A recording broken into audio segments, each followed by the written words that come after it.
Okay, so I'm just going to start by going over, first of all, introducing SA2 and then explaining some of these assignments that you need to do between now and when I see you again next week. All right, including the online peer review of your SA2. Okay, so here's the SA2 assignment.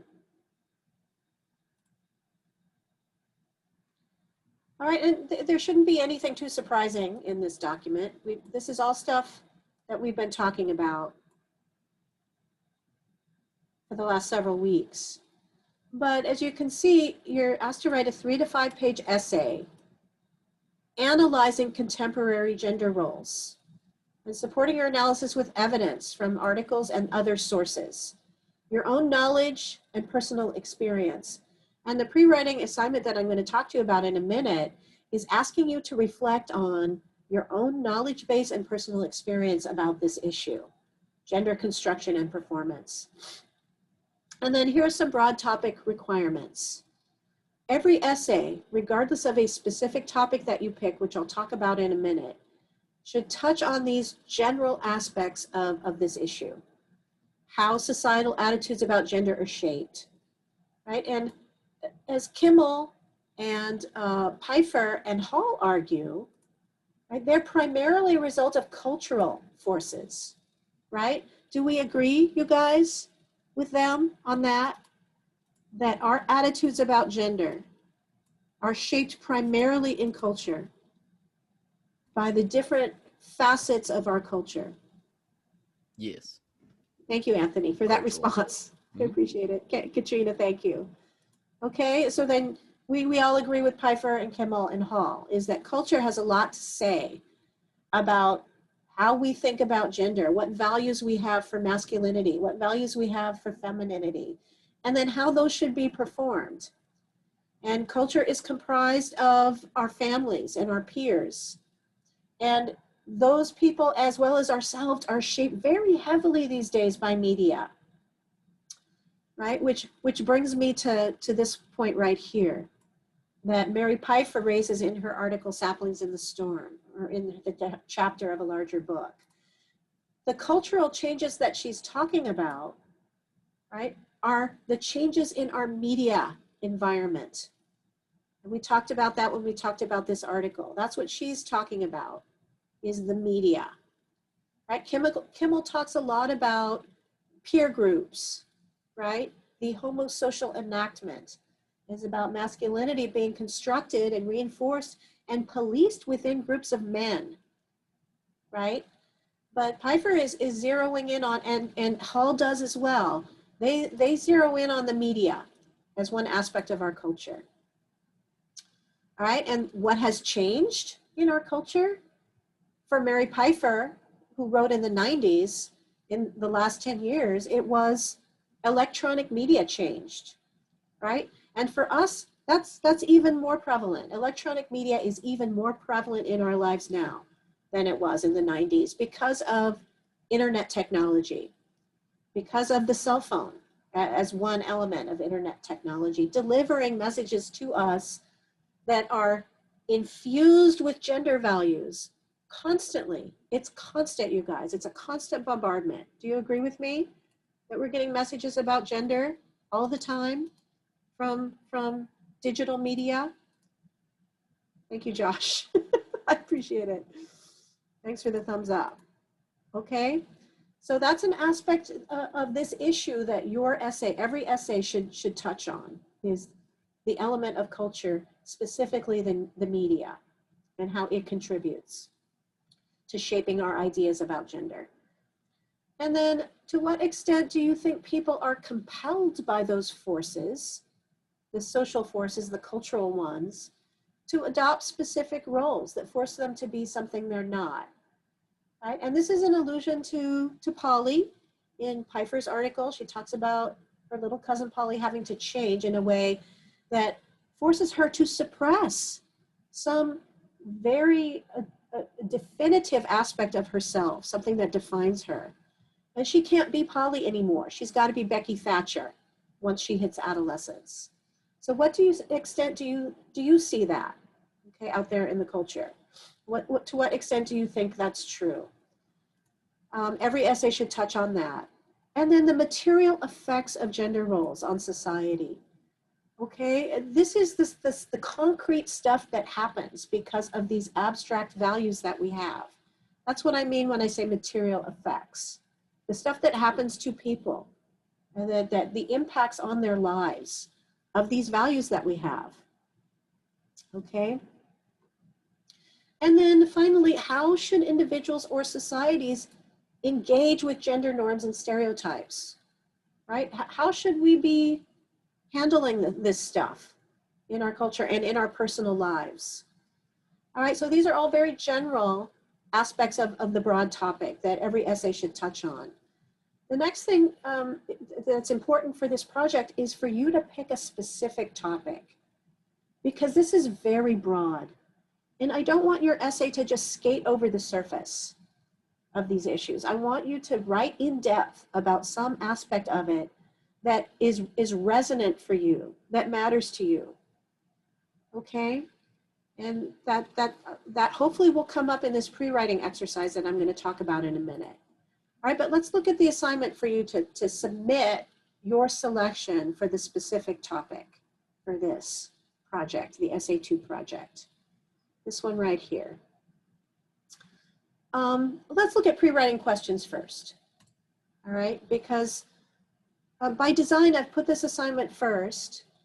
You don't necessarily have to do it first, but I think it's going to help you zero in on a specific topic, this reflection that you're asked to do. And this is the same stuff that's in the assignment sheet we were just looking at. I just represented it here in this Canvas assignment. Let me move my Zoom window over here. There we go. And let me move my chat over here. Okay, so these are the points that I'm asking you to reflect on.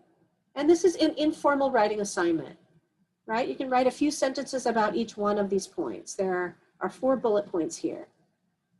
Asking you to reflect on your own experiences with gender roles, your own observations, okay, of others. That's what these points ask you to reflect on. All right, and then this asks you to make a list of points from the readings. All right, aspects of the readings, ideas in the readings that relate to these observations and experiences that you reflected on in answering these questions. And I think that will help you think about a specific focus for your essay, and then how you can use the sources, right, to help support your analysis of that aspect of gender construction and performance. Is that clear so far to everybody? The pre-writing assignment and its purpose, you guys? Thank you, Anthony, for your response. And Katrina, thank you. William, thanks. Everybody else? Debbie, Samantha? Does that make sense? Tyne, thank you. Okay, good. All right. I mean, I'm inclined to think these things are straightforward, but I don't want to assume. I want to make sure you guys are with me. So thank you. And people are typing at me. Annie says yes. Jose, thank you. Thank you very much. Okay. All right. So that's 512, the pre-writing exercise. And then hopefully that will bring you to a place where you can pick a specific topic. It's not necessarily the case that it will. Oops, I didn't want to do that. Why did I do that? I just wanted to open it. Oh, I know why. I know why, because this link takes you to the editing page. That's why. Silly me. I copied this. All right, so I'll just click cancel. Cancel. And then we can see it properly. Okay, so this explains what I'm asking you to do here in picking a specific topic and why you need to pick it. And I just sort of summarized all of this already. Okay, but for your thesis, you need to offer some sort of insight, right? Some sort of insight. That's going to be your thesis statement for essay 2. You can make an argument about this issue if you want. You know, if you want to argue, for example, that as a young man does, I don't remember if I showed you guys this video, but I'll ask you about that later. In a video that I show on this topic, that the government should institute rules outlawing street harassment. They've done this in Paris, you guys. It's illegal for groups of men or even individual men on the street to say stuff to women. That's illegal. They can get a ticket or arrested for doing that stuff in Paris because it was so bad. Okay, there. All right. But anyway, you can make an argument about this topic, but you don't have to. All right.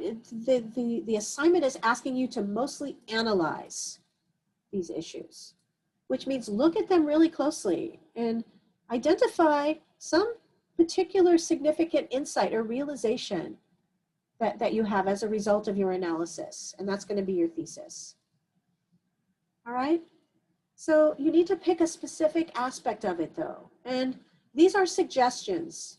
You don't have to pick any of these. If you have some other specific focus that you want to take that's not on this list, I devised this list based on the materials that I've given you on this topic.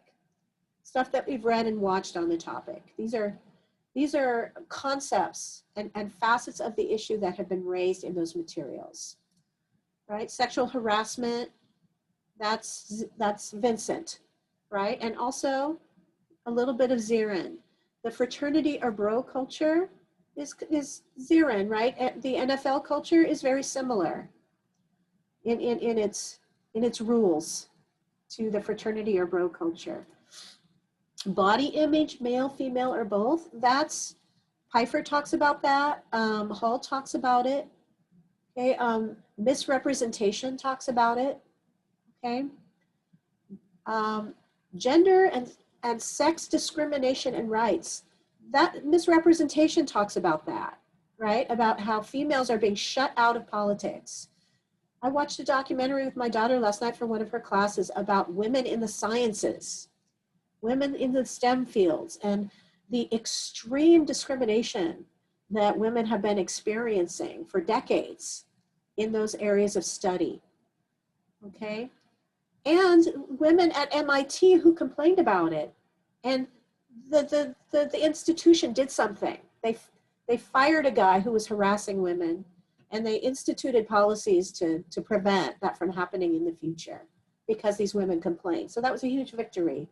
That doesn't always happen, does it, when women complain about being discriminated against?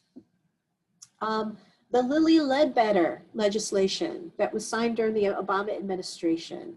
Lilly Ledbetter, it's called that because that's the name of a woman who accused the organization she was working for of paying her less for the same work than the men in that organization were receiving. And she sued them, and it went to the Supreme Court, and she won, okay? And then a law was made outlawing that and given her name. This one we haven't talked about a lot, but we've been sort of skating around the edges of it. That there are people who, in the spectrum, we've just been talking about this issue as a binary one, right? Of male or female. But there's all kinds of stuff in between, male and female, right? And LGBTQ people are people who don't want to play by the rules that society has made for gender. They want to do their own thing. And there's a wide range of different things that people can do with gender if they're not conforming to the basic male-female binary. All right, gender and health, okay, is an aspect of this topic you can focus on. And guys, there's overlap between these. Just because you pick this one, right, doesn't mean you have to only talk about body image. You can't really talk about body image properly and the impact of gendered rules for how a person should look, right, without talking about health, right? Pfeiffer talks about both of those things, and so does Hall, right, where a person's body image impacts on them health-wise. Body dysmorphia is a mental illness and can turn into a physical one if people do extreme things to change themselves. Eating disorders are a mental and a physical illness, okay? So there's overlap here. You can't talk about the link between masculinity and violence, right, without talking about health, right? You need to talk about that. You probably would talk about fraternity and bro culture, or maybe sexual harassment or sexual assault on college campuses. There's an overlap between the link between masculinity and violence and sexual assault on college campuses, right? There's a link between masculinity and violence and, you know, and gangs. I don't think I have any sources about that. I should get those though. Maybe I do. Let me take a look. I meant to do this anyway with you guys. So let me take a look at my website here where I have gathered some sources that you can look at, okay, to help you make your decision about a specific topic. Here's the course website for Eng1A. Oh, was in window. I want to look at this as the published site because that's cleaner. Okay, oh crap. Essays, I'll move my chat window. Essay 2, I think it's supplemental materials. Yeah, that's where it is. Okay, so here are the sources I was just talking about. Right, here are a bunch of sources that I have gathered over time on this aspect of the issue, masculinity and violence. And you can peruse these sources to get a better sense of that aspect of the issue. Okay, because it's something we've just touched on. Gender and health, mental, emotional, and physical. These are all sources that relate very closely to that aspect of the issue. Sexual harassment, assault, rape. These are sources that relate to that aspect of the issue. Discrimination and rights. These are sources. Norms and nonconformity. These are sources that relate. This one's interesting. Steve Aoki. If there are any K-pop fans out there, you guys know. Any K-pop fans out there? Anybody want to admit to being fans of BTS?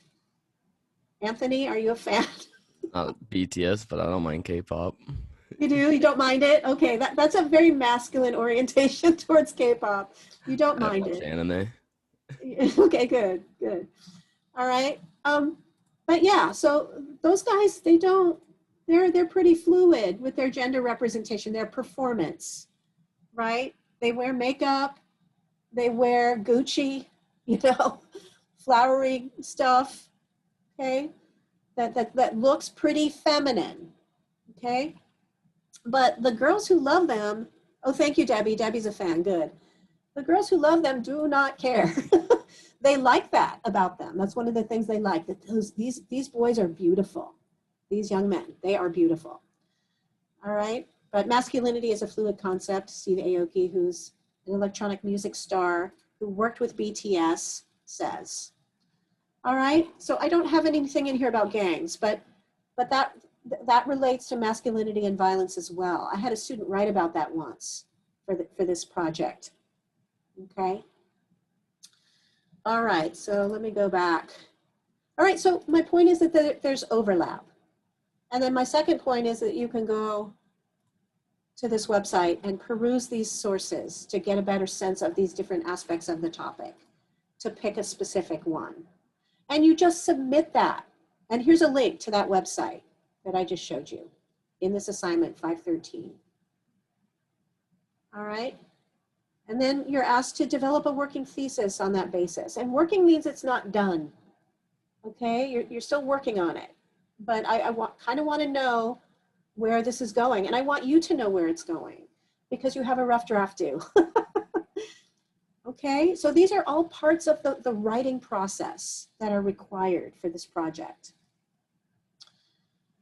It starts with gathering information, which is what we've been doing. And then you do your brainstorming, your pre-writing, and that's what 512 was for. Then you start to do your planning, and that's what this one is for. Zero in on some point of focus, some main point you want to make about the topic. Okay, so that's these two. All right, and then you need to write a rough draft and submit it to 514.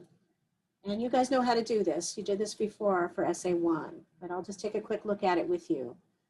All right, I need you guys to submit this by noon, 12 p.m., noon on the 3rd. Okay, that's in a few days, so you have time to do this stuff. Today's only the 29th. Oh, this is election day. Criminy, I just realized that. Okay, but it needs to be submitted so that the peer review can be completed so you can apply that feedback to finalizing your rough draft. Okay, so get that done by the next day. And guys, if we were in class, you know, we would do this in class in an hour and 20 minutes. All right, so you can do it in 24 hours, I think. You need to download this list of guidelines and then apply them to giving your feedback to your classmates. All right, if it's not clear to you how to use the tools in Canvas to do that, here's a link to information about that, how to use those Canvas tools. But you have to do this assignment as instructed to get credit for it. All right, and meet the deadlines. So that's peer review. Your rough draft should be 2 pages. You guys can do that. I know you can. And if you have any trouble getting it done by noon, communicate with me about that. If you need another hour or 2, you know, I can do that. I just need to be able to plan. Because once again, the way I do this is I go here to peer review. All right, and there you all are. And then I put in 2 here, and then I click assign peer review. And if you haven't submitted your draft when I do this, you won't get a peer review assignment. But everybody else will, and then you might be SOL. Or it makes it difficult for me to arrange your peer review. But if you can't get it done by noon, if something happened and you can't get it done, then communicate with me. That's the main thing, is you have to let me know when to expect your rough draft, because I'm not going to be sitting here waiting for it. All right, does that make sense to everybody? Debbie, I'll talk to you about that later, okay? Why don't you write me an essay about that? Excuse me, why don't you write me an email about this question, Debbie, about essay 1, okay? Does everybody understand what I've been saying about essay 2? All the stuff you need to do. Thank you for that response, Anthony and Katrina. You guys are on it, and Josh and William. All right, okay. Alrighty then, I will move on. So that's the stuff that's coming up. Online peer review next week on the 3rd, and then your rough draft is due. Let's see when it's due. It's not due, I think it's due the 5th because I have it planned for you to ask me questions on the 5th. Let me see when your final draft is due. Home. Oh, I should close all this stuff. I should minimize it so I don't have to scroll through it all. Oh, it went away. Okay, there it is. Final draft is due on the 6th. Okay, so in about a week, a little more than a week, your final draft will be due. But your peer review is due on the 3rd. Okay, any questions about any of that, you guys? Anything I just talked about? No? Okay, great. I don't believe we have any leaders for Vincent and Zarin today. Okay, so what I'm going to do, is that the case? Are there leaders or no? No leaders? All right, so what I'm going to do is I'm going to copy these questions. Yeah, send me an email about that, Samantha. I said this in an announcement that I sent out to everybody. Okay, but I'll talk to you about that later if you want me to in email, okay? All right, so I'm going to copy these questions and paste them into chat so that you guys can use them to talk about these texts. Alrighty, let's see if I can get them all in there in one. No, okay. So it cut off here at being, I gotta move my Zoom window again, criminy. Let me make it more narrow. Okay, let's see, it cut off right here. So I'll start it right here, copy to that one. Move my chat up. Hello, what's happening? Enter, there we go. Okay, so here's the next part of it. Enter. All right, so now you have all of these questions in chat and everybody should be able to see them. Is that the case? Can you all see them? All right, let me stop sharing so I can see you better. There we go. Okay, thank you for the thumbs up, guys. I appreciate that. Alrighty, so I'm just gonna bust you into a couple of groups here and have you guys discuss these texts. And as you can see, one of these questions is asking you to draw, one of them is asking you to draw connections between Vincent Zimmel, Vincent Zirin and Kimmel. I should slow down and enunciate and drink more coffee. I'll do that when you guys are in groups. Okay, and bring other texts in. This is our last discussion about these things before you guys have to write your rough draft. So you should be drawing those connections, synthesizing these ideas so that you can use them that way, right, in your essay to support some main point you want to make about this topic. All right, and then we'll reconvene and discuss it all. Okay, here we go. You guys know what to do once you get in your rooms. Let's say I'm going to put you in 2 rooms. And here we go.